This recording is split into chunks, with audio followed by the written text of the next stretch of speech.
Hello, I'm Tim Smith with the Adams County Historical Society, and welcome to another Monuments Monday.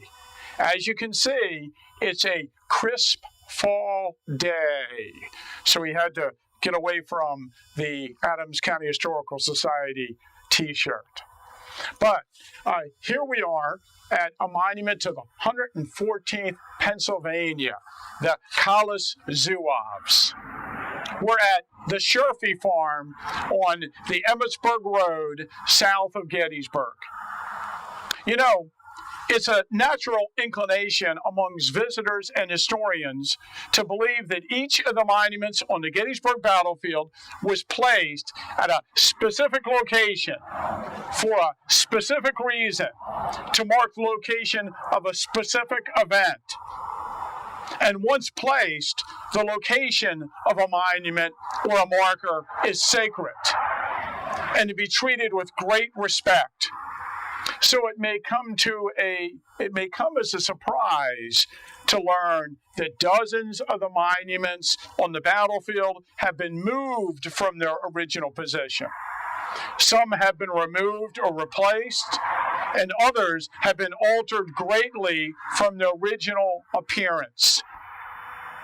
Over the years, there's been a variety of reasons that monuments have been moved. Some are very reasonable, and some are a little difficult to understand. In two of our previous videos, we already mentioned the interesting story of the Pennsylvania monuments at Gettysburg. In 1887, the Pennsylvania State Legislature passed an act providing money for the erection of monuments for each of the units that fought from that state at the battle.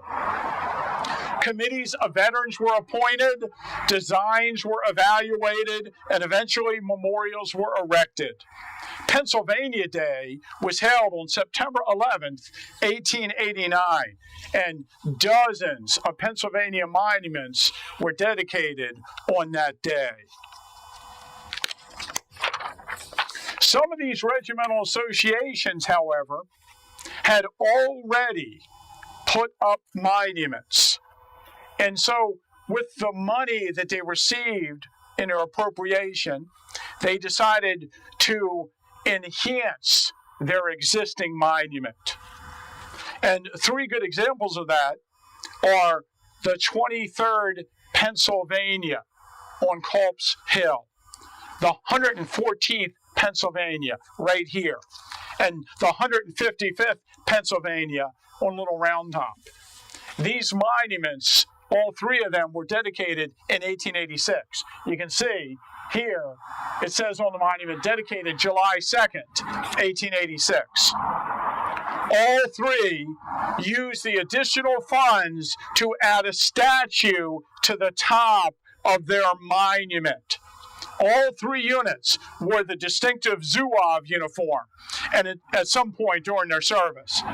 And with the improvements, with their improved monuments now, all three of these monuments are considered among the most impressive monuments on the field of Gettysburg. Now, we mentioned in a previous video called Moved Monuments, this one's called More Moved Monuments, that monuments were moved because of this Pennsylvania appropriation. So the 99th Pennsylvania Infantry from Lancaster County, Pennsylvania and Philadelphia had put up a monument here in 1886. And when they got their appropriation, they moved the original monument to a position they occupied on July 3rd along Cemetery Ridge and replaced it with this monument that was actually dedicated in 1889. And I think people riding by the monument are always struck by how modern the design looks as opposed to a lot of the other monuments on the field. So just for reference, here is the current position of the monument to the 99th Pennsylvania, not far from the equestrian statue to General George Gordon Meade along Cemetery Ridge. And again, this would be their third day position. But for 3 years, between 1886 and 1889, this monument was on top of the rocks of Devil's Den. The 27th Pennsylvania Infantry was a German regiment from Philadelphia that actually was entered into service at the very beginning of the war. As a matter of fact, there's a story of them on April 19th, 1861. They came through Baltimore just after, I believe, the 6th Massachusetts Infantry. Now, the 6th Massachusetts were armed and ended up getting involved in a riot with the crowd in Baltimore and actually fired into the crowd.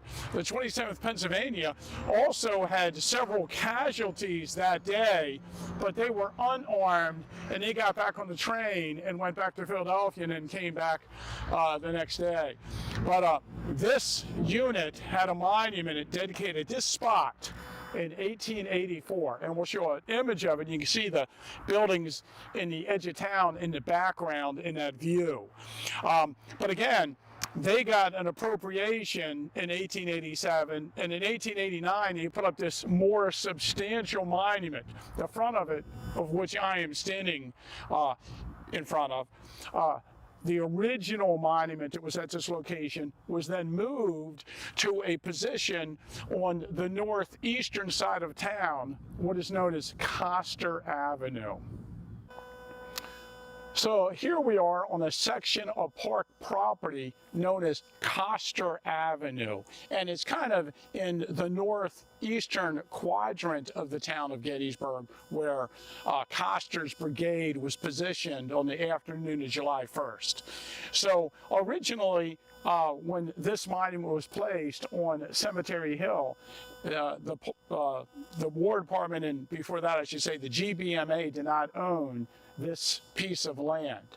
But upon them purchasing it, this monument was moved out here, and then of course the other more modern monument was placed in 1889. I should mention that the base of this is relatively new. The current Gettysburg National Military Park maintenance division has a monument cleaning and specialist, and they do a fabulous job of making sure the monuments are in a good state of repair. Now, it's interesting, this is probably one of the most unusual looking monuments on the battlefield, and it was originally placed on Cemetery Hill before there were any rules about what monuments could be made out of or what kind of durable substance would be used, and this probably is not the best choice for stone of some of the monuments. But it's interesting, I think J. Howard Wirt wrote a book about the battlefield in 1886, and he described all the monuments that were on the field at that time, and he's pretty harsh on this particular monument.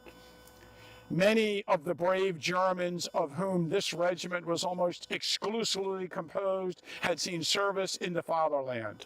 Philadelphia and all the numerous organizations it sent to the field had none braver or more loyal than the 27th. It is a matter of regret that so noble a regiment, with a record of great historical value and with a monument in so conspicuous a position, do not have a memento of greater artistic excellence than the one placed here. So he's been a little critical of the design when it was on Cemetery Hill. But if you haven't gotten a chance to see it, come out to CER Avenue and see one of the early monuments on the battlefield, even if it's in a different position.